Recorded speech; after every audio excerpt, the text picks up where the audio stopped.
En 15 minutes, je vais essayer de développer seulement 2 points. Le premier, c'est le lien entre la crise bancaire et la dette publique. Et deuxièmement, quelques pistes alternatives sur comment faire pour arrêter de banquer. On commence tout de suite. La première chose, je crois qu'il faut bien avoir en tête en tant que militant, disons, contre la dette, c'est que, et c'est ce que tu viens de dire au niveau européen, moi je vais plutôt parler de la Belgique, je crois que c'est au rôle de chacun, parce qu'il y a beaucoup de pays qui sont représentés ici, de faire le travail pour leur pays et au niveau européen aussi. Mais on nous parle depuis, dès maintenant plus de 2 ans, qu'il y a un gros problème de dette publique dans les pays de l'Union européenne.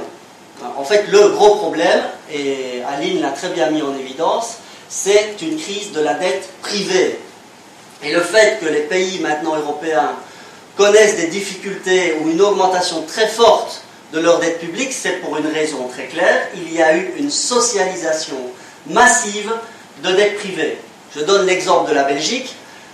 La dette publique belge est passée de 2007 à aujourd'hui de 280 milliards à 380 milliards. Donc une augmentation de 100 milliards d'euros depuis la crise. Sur ces 100 milliards d'euros, il y a une augmentation de 35 milliards d'euros d'injection directe de capitaux dans le secteur bancaire. Donc plus du tiers est directement lié au sauvetage bancaire. Et dans les 2 tiers qui restent, bien, la grande responsabilité de ces 2 tiers-là, c'est la débâcle bancaire, qui a provoqué une crise économique, donc une récession, donc une perte de recettes fiscales, donc une augmentation du chômage et donc une augmentation des dépenses sociales. Et donc, c'est ça qu'il faut vraiment, je pense, avoir toujours en tête quand on parle de la crise des dettes publiques dans l'Union européenne, c'est que ce sont les principaux responsables de l'explosion de la dette publique, ce sont les grandes institutions financières. Et ça, c'est très important de le dire parce que ça casse l'argument principal, et je dirais même l'argument unique que les tenants du système, les économistes néolibéraux, les dirigeants politiques européens ont pour nous faire passer la pilule d'affirmer que les citoyens ont vécu au-dessus de leurs moyens. C'est la théorie des pays cigales. On a trop dépensé, le Portugal a trop dépensé, les Grecs ont vécu au-dessus de leurs moyens, on entend ça toujours, et les Belges également ont vécu au-dessus de leurs moyens. Et donc dans le dessin animé que vous avez vu tout à l'heure, voilà, on avait montré de manière... Ça, effectivement, c'est les chiffres de la Banque nationale de Belgique, et on voit que ces 30 dernières années, les dépenses publiques de l'État belge en pourcentage du produit intérieur brut sont restées parfaitement stables. Et l'autre graphique, vous avez l'augmentation et puis une diminution de la dette. Donc on voit qu'il n'y a pas de corrélation entre, soi-disant, une explosion des dépenses publiques qui aurait provoqué un problème de dette publique. Donc les Belges n'ont pas vécu au-dessus de leurs moyens. Hier, nous avons fait une interview vidéo du directeur de l'agence de la dette belge, et il a confirmé ça. Non seulement il a dit oui, c'est vrai, les Belges n'ont pas vécu au-dessus de leurs moyens, il a dit c'est même le contraire. En fait, toute une série de rapports du Fonds monétaire international et d'autres institutions nous ont montré comme exemple dans le sens où on a vécu en dessous de nos moyens on a réussi, et notamment toute la période là-bas, à vraiment, par des politiques d'austérité et de rigueur budgétaire, à vivre en dessous de nos moyens. Donc ça, c'est un premier élément qui me paraît très important. Et en fait, si on regarde les causes de l'endettement et de l'augmentation de la dette publique belge depuis 1945 jusqu'à aujourd'hui, on se rend compte qu'il y a 5 grands facteurs qui expliquent cette augmentation. Je n'ai pas le temps, j'en ai donné 2, donc les sauvetages bancaires et la crise économique liée directement au sauvetage bancaire. Il y en a d'autres, je ne vais pas les développer ici, mais en tout cas, quand on les analyse, on se rend compte que tous ces choix qui ont été pris, ce sont des choix politiques conscients qui n'ont pas servi l'intérêt général, mais au contraire qui ont servi les intérêts particuliers de la classe capitaliste. Tous les facteurs d'explication de l'augmentation de la dette publique ont permis au secteur financier de s'enrichir encore plus et ont profité au secteur financier. Et pourtant, c'est le secteur financier qui est le principal responsable de la crise et de l'augmentation de la dette, qui paye aujourd'hui les travailleurs avec le gel de salaire les 2 prochaines années, les chômeurs avec la dégressivité du chômage, les pensionnés avec un recalcul du calcul de la pension, l'ensemble des citoyens avec une réduction drastique des dépenses sociales et des services sociaux de base. À côté de ça, les responsables de la crise ne payent rien. Si vous regardez le budget 2013 qui vient d'être voté en Belgique, il y a tout un scandale qui dit que la Belgique est un des derniers pays au monde à ne pas taxer les plus-values sur actions. Et donc le gouvernement s'est vanté d'avoir enfin mis en place cette plus-value. Vous savez ce que c'est? C'est 0,4% de plus-value sur certaines actions pour certaines entreprises holding.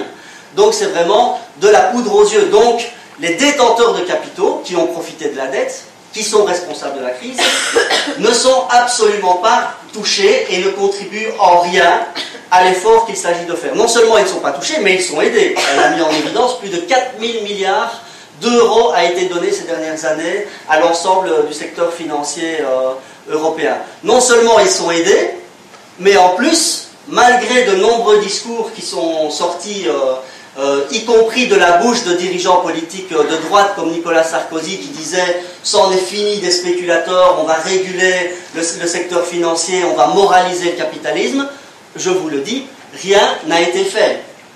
Les banques continuent de faire exactement ce qu'elles faisaient avant, elles continuent de spéculer, elles continuent d'inventer de nouveaux produits toxiques et elles continuent de faire leurs actions tout à fait néfastes. Je vous montre un deuxième petit graphique qui me paraissait pour montrer à quel point on ne se rend pas compte souvent de...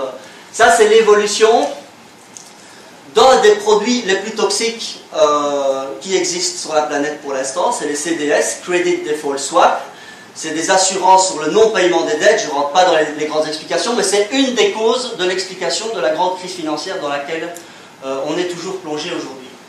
Et il y a eu énormément de discours en disant que ces actifs toxiques-là devaient disparaître, il fallait les interdire. Ce graphique-là montre l'évolution de la capitalisation des CDS entre mars 2011 et mars 2012. Donc, plus ou moins, ces 12 derniers mois, bon, il faudrait actualiser.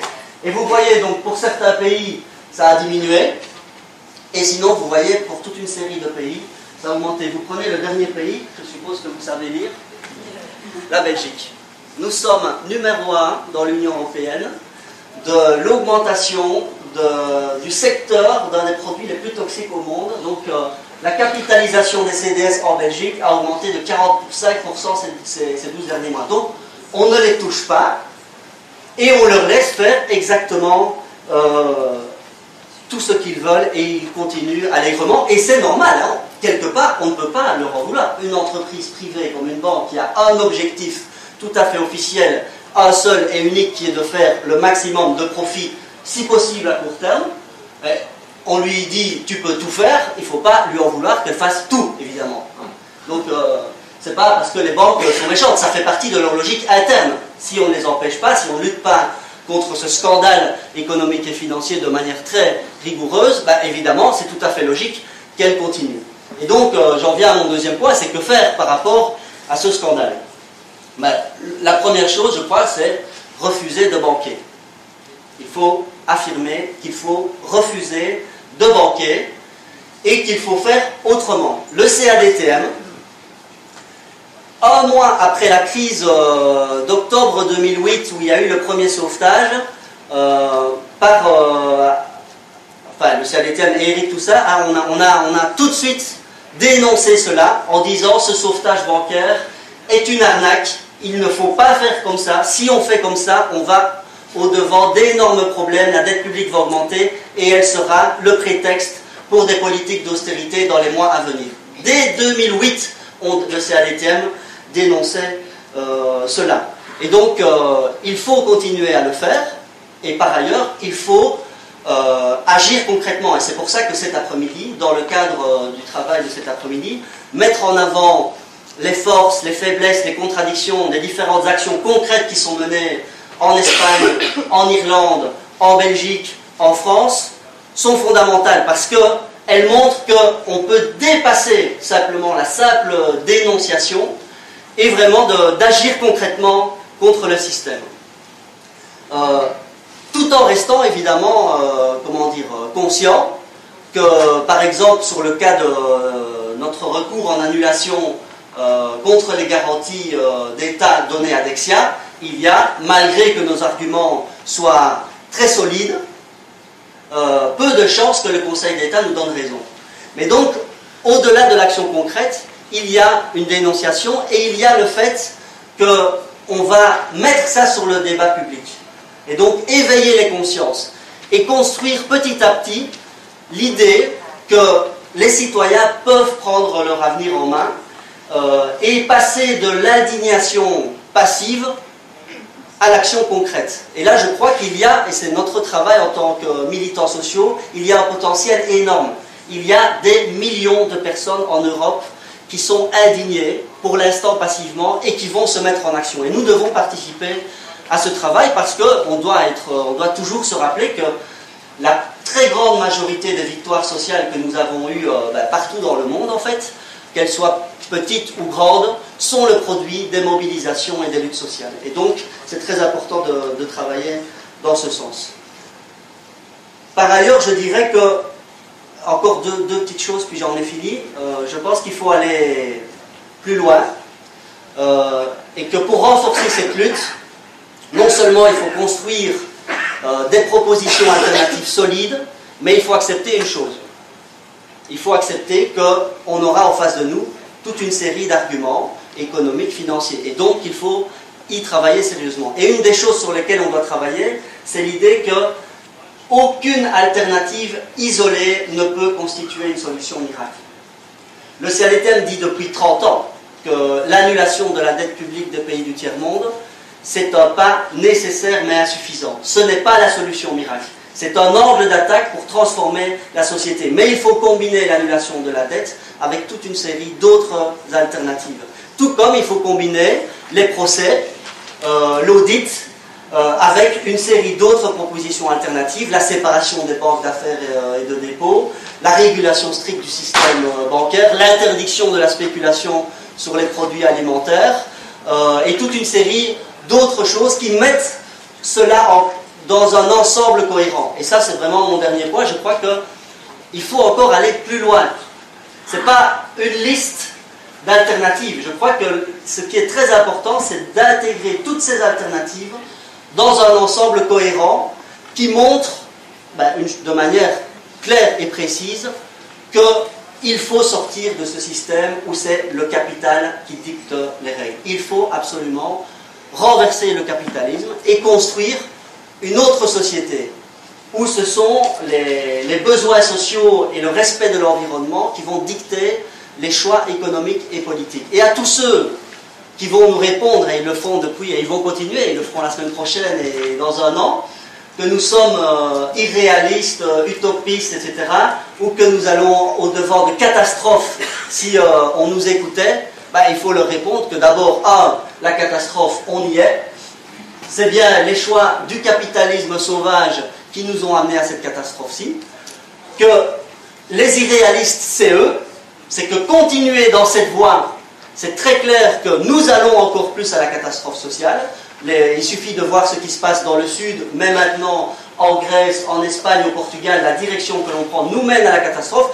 Et donc c'est irréaliste de penser qu'on va pouvoir continuer dans cette direction. Et donc, à partir de ce moment-là, on peut affirmer qu'il y a une nécessité de lutter par la conscientisation, par la mobilisation populaire, à une véritable transformation de la société. Ça ne va pas se faire du jour au lendemain, ce sera compliqué, mais on y travaille.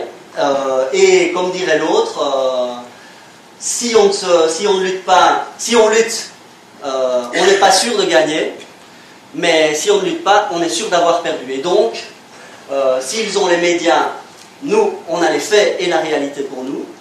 S'ils ont la puissance financière, nous, on a le nombre, et donc je vous invite à refuser de banquiers, à lutter, et nous les aurons un jour ou l'autre. Merci beaucoup.